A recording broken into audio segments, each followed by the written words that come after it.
विषय काय माहिती आहे का, बऱ्यापैकी मुलांना कोणत्या गोष्टीमध्ये इंटरेस्ट आहे, इंजिनिअरिंगचं ॲडमिशन घेताना विचार करतात ते भरपूर रिअल लाईफमध्ये भरपूर प्रॉब्लेम येतात नाही का. त्याच्यावर कोणाकडून सोल्युशन घ्यायचं, कोणाला विचारायचं ते बऱ्याच जणांना कळत नाही.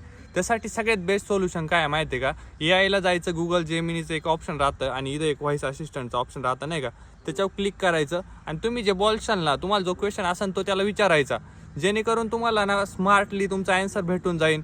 आणि एक स्मार्ट स्टुडंट असल्याचं लक्षण हे नाही का, फक्त भैया गायकवाड बोलतोय कोणत्या ग्रुपचा अध्यक्ष तो उत्तर देईन का नाही तुम्हाला ते नाही माहिती, पण हे नक्की उत्तर देईन. आणि सगळ्या गोष्टीचे तुमचे बऱ्यापैकी डाऊट इथून सॉल्व्ह होतात.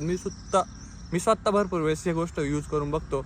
आणि हे काय ॲड वगैरे नाही, आपण ॲड करायला एवढं मोठं नाही झालो यांच्या, पण सगळ्यात चांगली गोष्ट आहे. भरपूर पोरांना डाऊट राहतात नाही का, भरपूर पोरं त्याच्यावर टेन्शनमध्ये जातात, विचार करतात. त्यांच्यासाठी एक सोल्युशन म्हणून मी हे सांगण्याचा प्रयत्न केला आहे फक्त.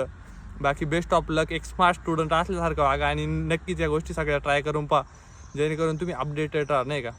Best of luck. Hello, Prathamesh भैया बोलतोय. नमस्कार प्रथमेश भैया, मी तुमचा कसा निरोप घेऊ शकतो? मला इंजिनिअरिंगला ॲडमिशन घ्यायचं आहे, पण मला कोणत्या क्षेत्रामध्ये इंटरेस्ट आहे तेच माहीत नाही. अभियांत्रिकीमध्ये अनेक पर्याय उपलब्ध आहेत. तुम्हाला कोणत्या विषयात जास्त आवड आहे, जसे की गणित, विज्ञान किंवा तंत्रज्ञान?